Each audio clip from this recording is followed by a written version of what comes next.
Okay, Jeremy here with a quick tutorial on a workflow of using digital terrain models from SketchUp to Rhino, where you can quickly manipulate or sculpt a surface and then output it through a program called Slicer via the laser cutter um, for some physical prototyping. So the first thing you're going to need to do is through SketchUp Pro, procure a certain chunk of land on the earth somewhere, and that's just as easy as under the File tab, going down to geolocation and adding a location. So then you get a spinning wheel.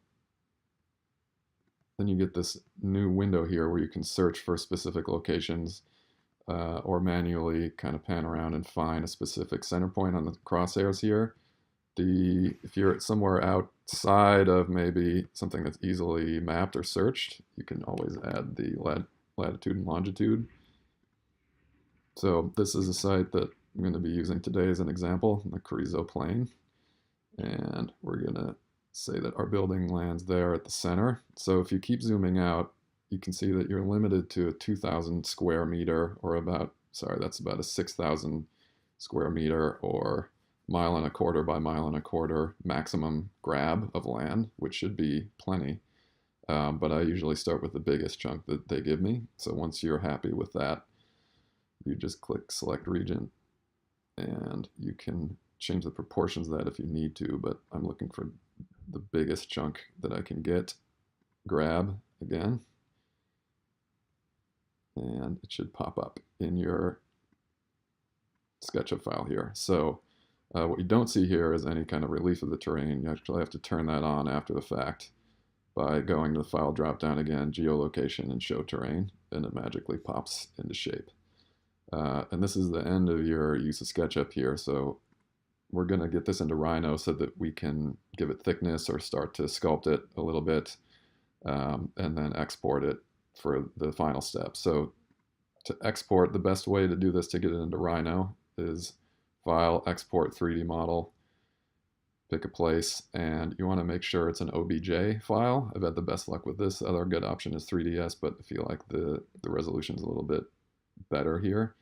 And then click Options, because you want to make sure that the scale is consistent between SketchUp and Rhino, or you won't really know the size of this thing once you import it. So just make sure whatever units you're working with in Rhino are called out here, and the units drop down. My Rhino file is going to be in feet, so this has to be in feet so that it comes in at 1:1 scale. You also want to make sure that this box is not checked. Swap YZ coordinates, Y is up, otherwise your file will come in sideways into Rhino. And then you're good to go. Okay, export. There you go, a few fun facts, and you're done with SketchUp.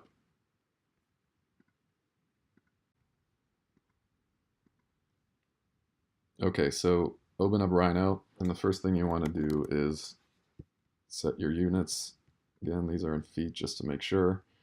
And then you can just import the file by typing import and selecting this OBJ here that we just exported with a very clear name. And these default settings will get you where you need to go.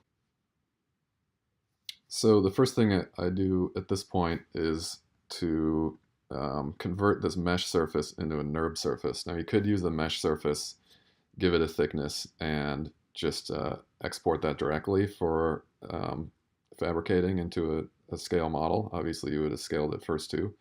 But I want to use this to iterate through some ways of sculpting the earth or inserting a building or changing the surface in some way. And in Rhino, the easiest way to do that is with the surface or solid modeling tools. I prefer to use Boolean techniques, so I'm also going to give this a thickness that I can use as a closed poly surface to start to edit it that way. So there's a couple ways to convert this. There's a mesh to NURBS command, which gives you a really kind of almost crude interpretation of a mesh surface. And since this is more of a general kind of model that we're making, a more intuitive way of working rather than through the precision of manipulating the contours, 3D to 2D kind of workflow we're dealing with. I'm going to use the drape command, which basically blankets this with a NURB surface and kind of literally drapes like a piece of fabric, trying to get as close as it can to the vertex points of this mesh. It's a little bit of an approximation, but I think gives you a nice smooth surface that you can't really get out of a mesh, which is literally defined by these triangles joined at their edges. So these facets are just approximating a smooth surface. The NURB surface will give you an actual kind of supple surface to work with. So I'm going to switch to a top view. And you can see this always comes in a little askew. So I'm going to rotate from a corner point just to get this thing true to the world coordinates in Rhino. And you can snap to points on a mesh if you have the vertex snap selected. So this is all squared away now. And we're just going to go into the drape command. And all you do is set a spacing of the CV points. And the higher the number, the more dense the points will be. So the closer of an approximation you'll get, but the more heavy the surface would be in terms of the data Rhino has to handle. So I'm going to start with 25 and just kind of see if that gets me where I need to go. And you want to make sure when you drag that window across that you stay inside of the boundary of the mesh, otherwise it'll spill over. And that's what happened here. So I'm going to try again. This is in wireframe. It'll be easier to work with shaded. So you want to, let's try that again, drape from inside of the surface to inside of the surface. And there you go. You can see that it's not totally accurate. I think that kind of spacing is pretty good. I'm not sure it'll get a whole lot better, but you can see in perspective that it's pretty close. It's mostly just the shader that's kind of confused here, that you get a pretty good approximation of that mesh. So if we were to hide this, you can see that now we have a really nice soft version of that terrain to work with. Now you could start operating on this surface directly here, find a place to put a building and start to excavate or split or trim this as a surface, but I find it more appropriate to use solid modeling and editing to deal with terrain. So we need to give this thing a thickness, and you'll need that for the model anyway. But as we're kind of sculpting this thing, we want to work at a 1-to-1 scale. So the quickest way to give this thing a depth is to duplicate the border. So that just gives you the edge curves joined. And now you want to make sure your C-plane is in top mode and project this to the C-plane. So this is just going to take these curves and project them vertically down, perpendicular to the C-plane. And it'll just give you basically a rectangle. So project to C-plane. And it'll ask you if you want to delete inputs, and here you want to say no. And there you go. So we're going to take the surface and those curves, move them up by some arbitrary distance, and then loft these two curves together. So loft, hopefully everybody knows by now. Type loft, then select both of the curves you want to loft, and pick a direction, and there you go. So now this is not yet a closed poly surface, so you couldn't use Boolean commands on this yet. If you were to join the top surface to the sides, and then cap, there you go. You have a closed poly surface that you could then scale and export as a model, or just start directly manipulating this thing. Quickly excavate. Oops, I'm getting some snaps colliding here. A rectangle out of this. You can just start kind of pressing things in, Boolean differencing that cube out of there, and you're on your way. Okay, so at this point, say you've done all of your molding of the land, or you just want a clean existing version of the landscape to turn into a model. The next thing you're going to do is scale this thing. So there's a couple ways you can think about doing this, just in terms of the appearance of the model. If you were to go back to just the pure surface, or if you wanted it to be kind of a podium type of model, can show you both ways of scaling, thickening those. So for this model, I intend it to be at a scale of 1 to 750. It's a pretty big swath of land that we're going to be working with. More of a site model than a building model, obviously. So I'm going to give it a factor of 1 over 750 through the scale command. And it's shrunk down. So now we have to decide how big the model is actually going to be. That might be relevant or relative to the size of the laser cutter bed, or the extent of the CNC mill, or a piece of material that you're working within. I'm just going to say here that I want this to be an extent of 3 foot by 3 foot. So I'm going to make a quick reference tool here at 3 by 3 by some arbitrary height. And you can see that our model currently is a lot bigger than the size of than 3 by 3, obviously. So we're just going to use this to trim these guys down. I'm going to do it simultaneously here. So I'm going to use a quick Boolean split for this because it's a solid,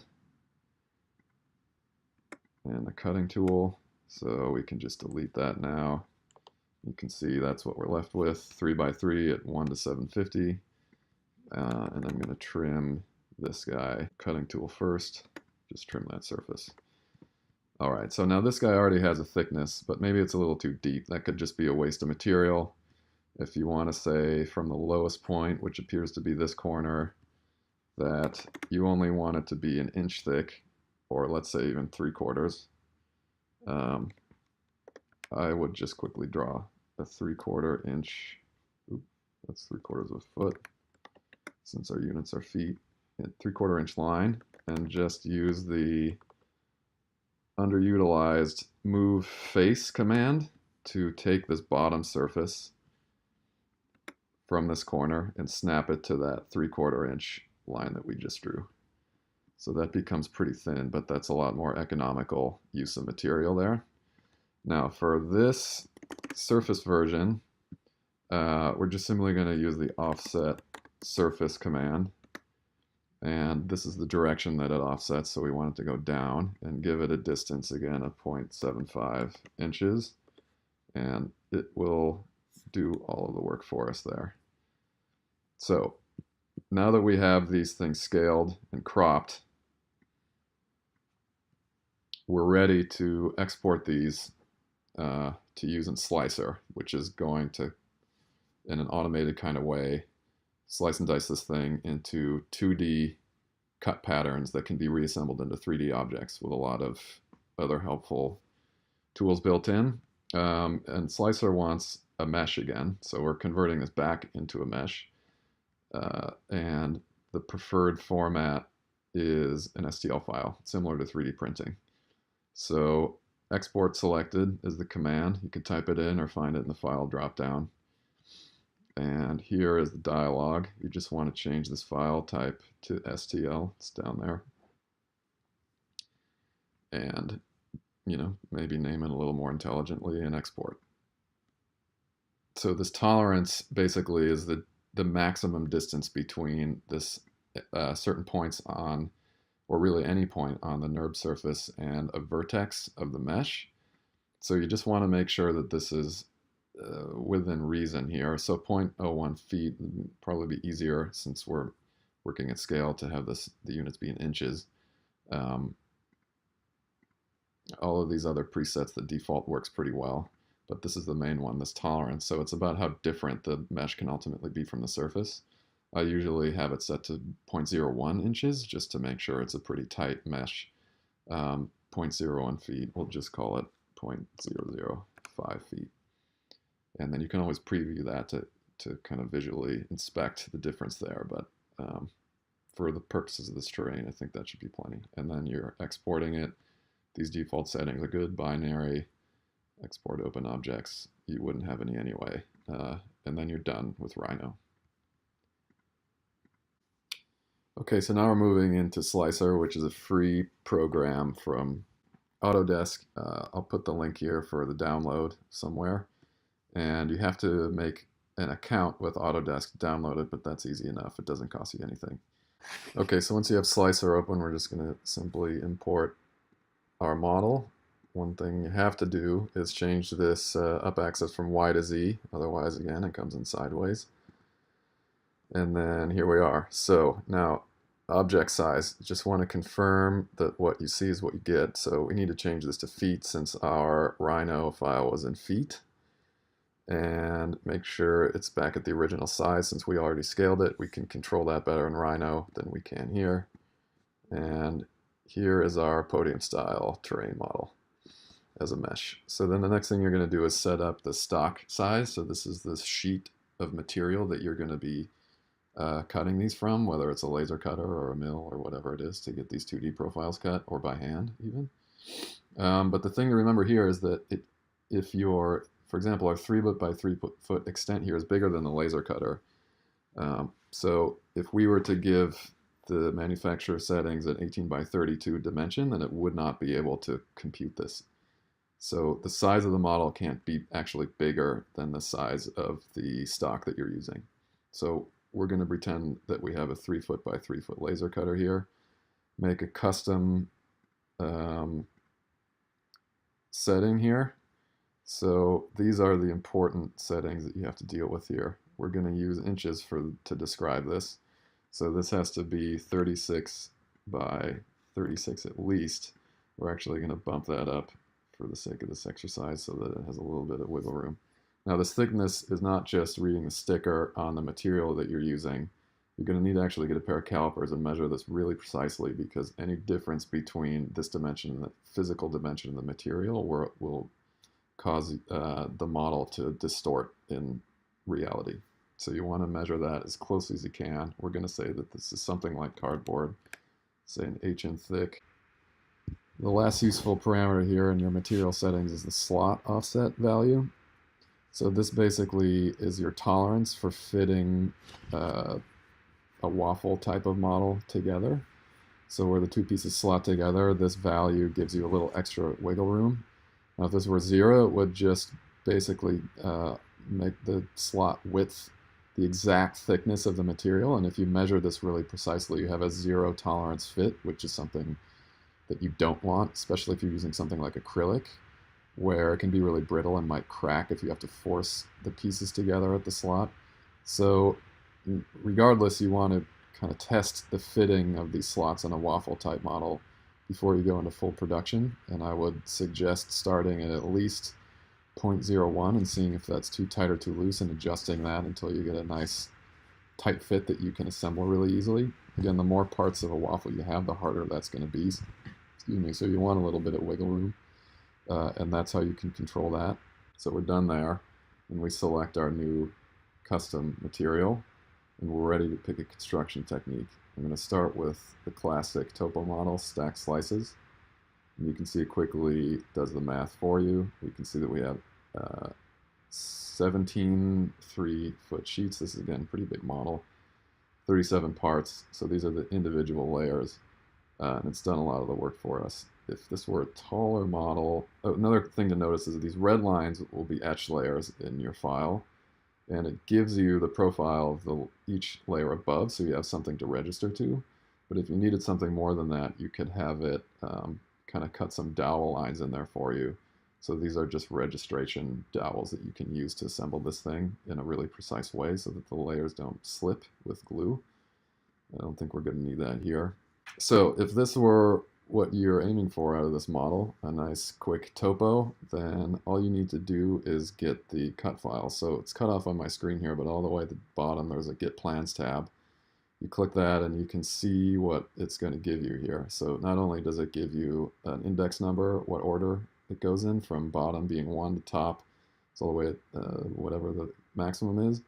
You have your registration lines, so there's only one way that it can go together, and maybe you had dowel points in here. In this case we don't, but you're ready to use these. So again, this is cut off, but at the bottom of the screen, you can either choose EPS, PDF, or DXF.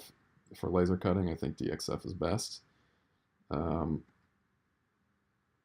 type is scale, and I'm going to pick DXF here and just simply click the export to my computer. You could print these and cut them by hand if you wanted to. And this is just simply picking a location and saving those. And you're ready to import those into whatever software you're using to interface with a laser cutter. You're assigning the red layer to etch and the blue layer to cut, and that's it.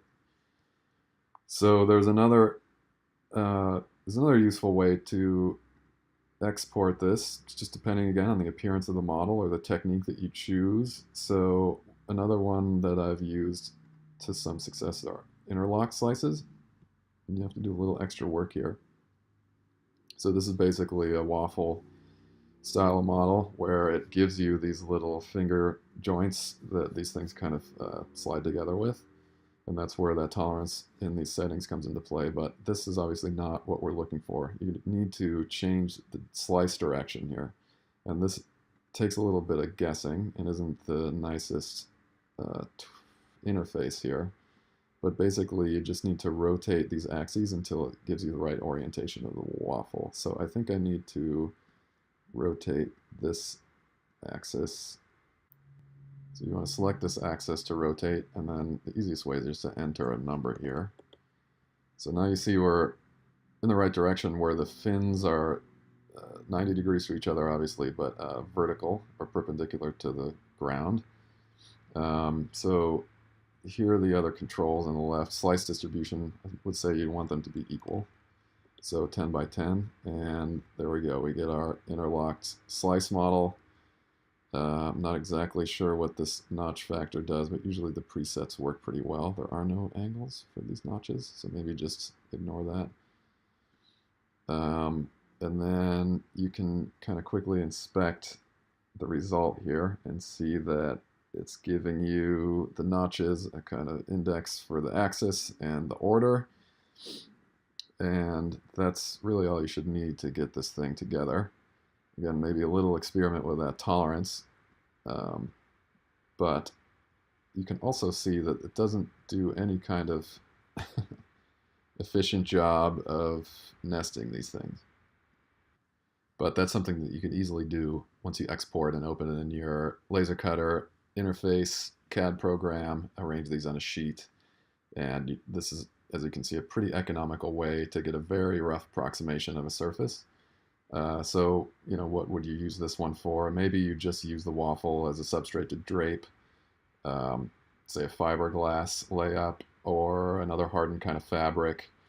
Or another way we can use this is in a folded panel type of output. So this one can be useful too. It's an even rougher approximation of a surface, but maybe that's all you need at this scale. So there are a few parameters here you can play with. The vertex count is basically the resolution. So the higher this is, the more number of facets the surface will have and the more complex the part gets. And you can see on the joint type here, this is important. So when you can see it breaks it into a certain number of parts, the more complex the model gets, the more parts there are. So when you're joining these different colored chunks into the surface, you need something to glue to. Now we wouldn't use an 1/8 inch, obviously, type of material for this. This is more of a mat board or a cardstock type of model. You need something to glue the edges to, but it gives you these different joint types in terms of tabs, or there's a few things that are getting cut off by my screen here. Tab is the most reliable one, but you can also have a laced or gear type of interface where they kind of slot together, or a seam where you get sort of a standing seam surface to glue together. You can experiment with these, but tab is kind of the easiest way to start. And again, you can see that if you start to zoom in here, these little triangles are the things that you can use to glue against each other, or fold down and glue under the surface, for example. But this works the same way. It's giving you these layouts which aren't all that intelligently nested, but again, once you export, you can use that CAD program for your laser cutter to nest those more efficiently. And you're off to the races. So those are the three most useful for me. Everything else is sort of a variation of the interlock slices that I don't think is really getting into. But stack slices, interlock slices, and folded planes in levels of kind of difficulty in that order are the three most useful slicer tools. And that should get you pretty seamlessly from a terrain model from SketchUp through Rhino, where you can manipulate and thicken things, or even hollow, for example. I would do all the hollowing in Rhino and don't use the hollow tool in Slicer. You can boolean a chunk out of the bottom of this to save material. But in a matter of 3 steps and 3 programs, unfortunately, you've got a model.